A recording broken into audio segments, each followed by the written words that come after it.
Hello বন্ধুরা, আমি একটা নতুন পিঠে রেসিপি নিয়ে চলে আসলাম তোমাদের সাথে শেয়ার করব বলে। দেখো, এখানে আমি গুটি কলা নিয়েছি। হাতের সাহায্যে আমি ভালো করে কলাগুলো চটকিয়ে নিব। চটকানো হয়ে গেছে প্রায় ভালো করে। তারপরে আমি চুন নিয়ে ভালো করে মেখে দেব।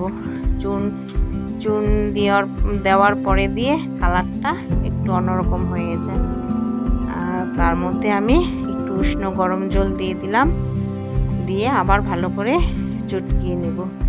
তারপরে আমি এটা ঢেকে রাখবো। এই পিঠাটা পুরোনো দিনে, আগের দিনের মানুষের বেশিরভাগ বানাতো, এখন তো এগুলো বানানো হয়ই না। আমি আমার ঠাকুমা দিদনের দেখেছি বানাতে। শীতের দিনে খেতে খুব ভালো লাগে এই পিঠাটা। তারপরে আমি কড়াই আবার বসিয়ে দিয়ে কড়াইয়ের মধ্যে জল দিয়ে নুন দিয়ে ভালো করে ফুটিয়ে চালের গুঁড়ো দিয়ে আমি কাই করে নিয়েছি। কাই করা হয়ে গেছে। এখন আমি হাতের সাহায্যে ভালো করে একটু মেখে নেব। মাখার পরে চষি করব। আমি বসে বসে চষিগুলা বানাচ্ছি। আমি বিয়ের আগে খেয়েছি। আমি ভাবলাম আমি বানাই দেখি পারি নাকি, চেষ্টা করলাম।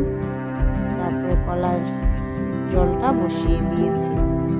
কলার জলটা থেকে অনেক পরিমাণে ফেনা ওঠে, ফেনাগুলো ফেলে দিতে হয়। এরকম করে করে আমি ফেনাগুলো সব ফেলে দিলাম। অনেকগুলো ফেনা হয়েছে।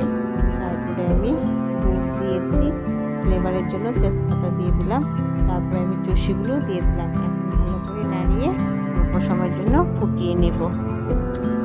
দেখতে কীরকম হয়েছে পিঠাগুলো আমার কমেন্ট করে বলবে।